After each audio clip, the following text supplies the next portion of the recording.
time to grab a controller or insert your quarters into the horrors of gaming. Here we dissect a game or series that complements the rest of the episode. Welcome to the horrors of gaming. The gaming portion of the show. Indeed. So let me explain a little bit, actually. So we're talking about Nun Massacre today. We'll probably talk about the plot a smidge, but there is possession involved, a lot of religious Catholic stuff. Again, the name is Nun. But let's get into it. I know we'll have to get a bit more in depth. I got some notes, and I wrote down the endings that we can talk about for the game as well, because there's at least 5. Okay. So the game name, Nun Massacre. The initial release date was September 19th, 2018.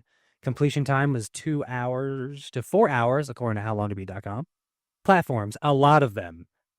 Microsoft Windows, Mac OS, Android, iOS, PlayStation 4, PlayStation 5, Xbox One, Xbox Series X/S, and Nintendo Switch.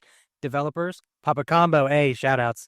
The engine is Unity, and the genres, we finally get them, survival horror, stealth horror, and indie horror. Hooray! Hooray. Horror. Yes. Okay.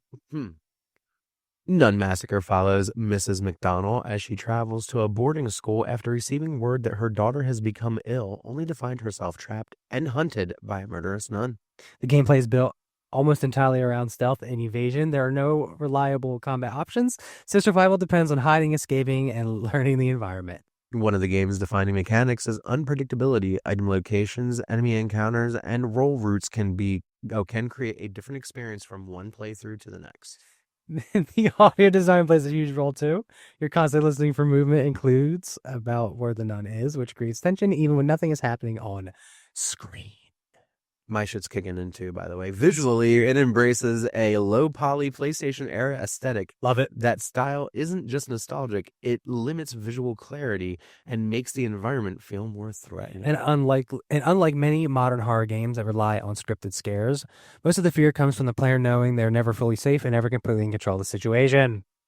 That's what makes it effective. The mechanics and presentation work together to create anxiety rather than simply delivering jump scares. Yeah, more anxiety. Nun Massacre combines stealth-based survival mechanics, unpredictable encounters, and retro horror presentation to create a relentless sense of vulnerability, where tension comes from being hunted rather than fighting back. So it's Outlast, but with nuns running around after you, in a sense, but there's no talking. And it's low poly. So I'm going to say, if you do play this game, make sure your headphones are down on like 10%, because when the nun runs into you and it does like the scary soundtrack for her, it's loud as fucking shit. Yeah. Hold on, I got more stuff. Trust me. I got into this fucking game a little bit. Let's go. Yeah. Okay. I'm going to confess here. I got another confession to make. Shout out to Foo Fighters. I'm no fool. Anyway. Last night, the day before recording this, got very high. Surprise. I got high. Insane. Because I got high. And I was going to play Nun Massacre. I did not play Nun Massacre. Fall asleep. Fell asleep. I feel that, bro. Today, I was going to watch a video on Nun Massacre. I did not wake up in enough time to watch a video on Nun Massacre. So the only thing that I know about Nun Massacre is the pictures that I've seen, the 5 seconds of video that I saw, and everything that was written down right here. So those 5 seconds that you saw is essentially the same shit. It's the same shit, right? You arrive there, and then you're just chased. Like, you just walk into them. There's no dialogue. There's not even little, like, text boxes. Like, in some of their other games, there are. There's like, text boxes. Yeah. But it's mostly just escaping and finding, I think, some items. Like, I didn't play it all the way through. I watched the fucking playthrough. Like, I'm going to keep it real. It's not the kind that I would personally want to do, like, still support them and all that. Like, I downloaded it. I didn't play it. Right. Because, I don't know. It's just games. But PlayStation 1 type of first-person games is really fucking cool. Yeah. And it's, if you just like, basically being chased. Your grannies, your kind of newer Five Nights at Freddy's and shit like that.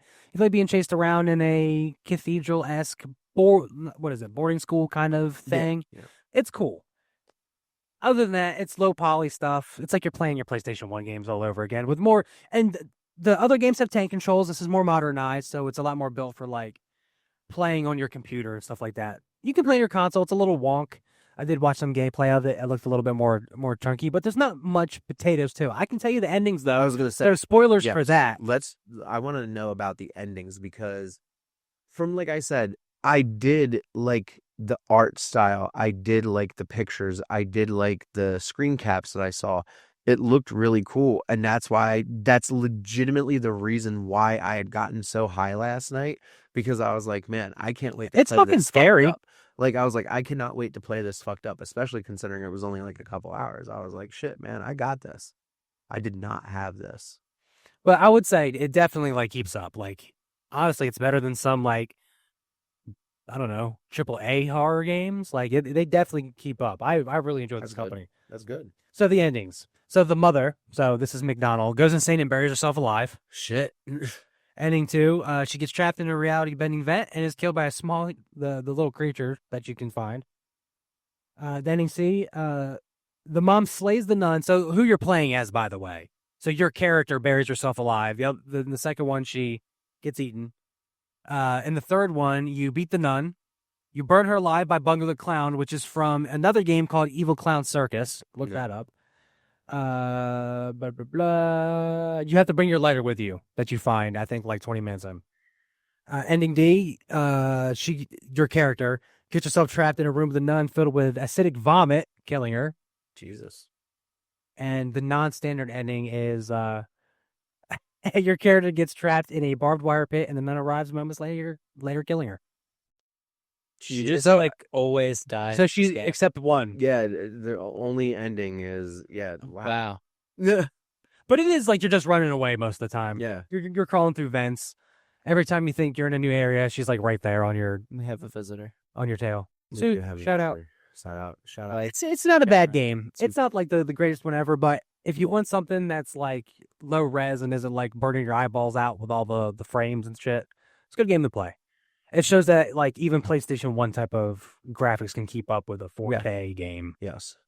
And It's just as scary as like a Resident Evil or a Silent Hill. the cool thing is I will be playing it because I know we didn't mention it, but right now it's on sale on PlayStation and Xbox. It's and super everything. cheap. It's like $3.49 right now. $3.49. I know we want to add in like what's the minimum we'd pay or the maximum. Well, What's the max you pay? okay, so the max I would pay just by visuals on this, like if I were to see it and I knew that it would be a 4-hour game, I would pay $10 for it because it fits into a lot of the play style. Even though there's no like, it's not a hard game. You're just trying to find your ways through. You're just trying to complete it and all that.